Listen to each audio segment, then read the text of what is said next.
All right, so before my brief reflection on what today's marriage means to me, I wanted to offer thanks. I wanted to thank Nemi, Mary, Kyle, and Jen for the readings, Evan and Brett for their coming thoughts on the readings, Kevin and Lisa for the wedding music, Hannah, Trisha, and Andrew for the prelude music you have now, and Laura, A.H. Court, and our parents for the 12-month prelude to the wedding. I'd also like to thank everyone here for attending. This week, the sudden passing of my beloved uncle, Michael Curley, reminds me of the importance of expressing appreciation. I was not able to thank him enough for the Tioga helicopter, the camelback climb, and for embodying everything it means to be an Irishman. Hard to fathom such a generous, friends and family-driven person not with us, but in spirit, I hope he will be. Any warm welcome you get from someone after the ceremony, that's Michael. Any profound conversation you have with someone during cocktail hour, that's Michael.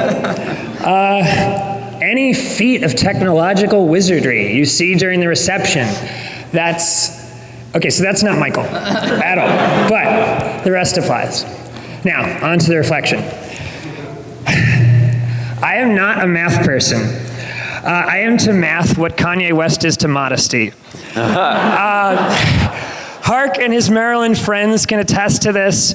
Judy, my geometry tutor, can attest to this, as can Megan, Kelly, John, and many other math teacher friends I flung my happy hour bill at.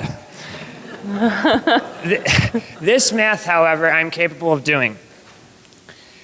5 billion people. For thousands and thousands of years, 5% of the population could scarcely have imagined the joy we celebrate here today. Marriage has changed many times over the years, but rarely has there been any place for Harks, been any place for me's. 5 billion aching holes, 5 billion lives left in part unfulfilled.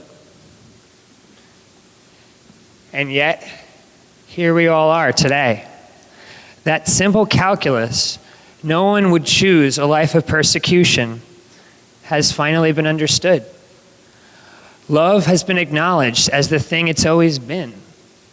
Love. And how lucky is that? What did I do, Hark do, and all of us do to deserve such good fortune?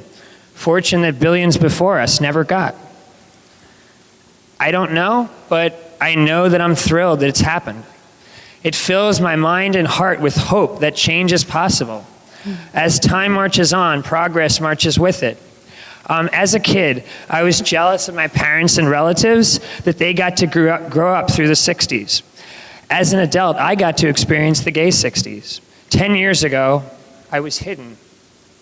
To my friends, to my family, to my students, and to Hark. Standing before you today, I am human. Hark is human. That journey from hidden to human may feel done. It's hard to top standing on the Supreme Court steps one Friday and at your own wedding the next Saturday. Ultimately, though, the journey continues. 10 years from now, who knows what Hark and I will be up to? Some small, understated event, I'm sure.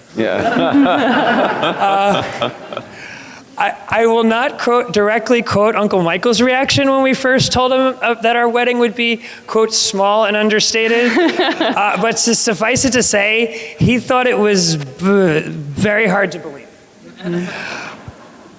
More likely, 10 years from now, we will be doing something many couples were never able to do. Something that Hark points out that we talked about on our first date, raising children.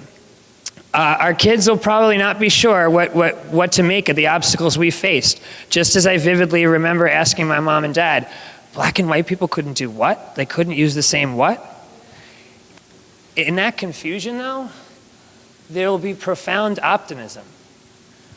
Orientation will not be a primary thing for them. They will be able to strive toward their own kind of progress. They will be able to focus on improving other areas and their own lives. If everything goes as planned, we will do as Nadine, Paul, Jerry, and Helen have done. Our kids will know the value of empathy, humor, and hard work. They'll also inevitably be embarrassed by us and angry with us on occasion. If a door is slammed and we're told that I hate you at some point, we'll know we've done something right. Ultimately, what matters is that we work through difficulties together. If we teach them to persevere, to better themselves and the people around them, everything will work out. I may not be a math person, but I'm certainly a West Wing person, so I'll end with this image, this final hope. And Hark and I will hopefully soon watch The West Wing.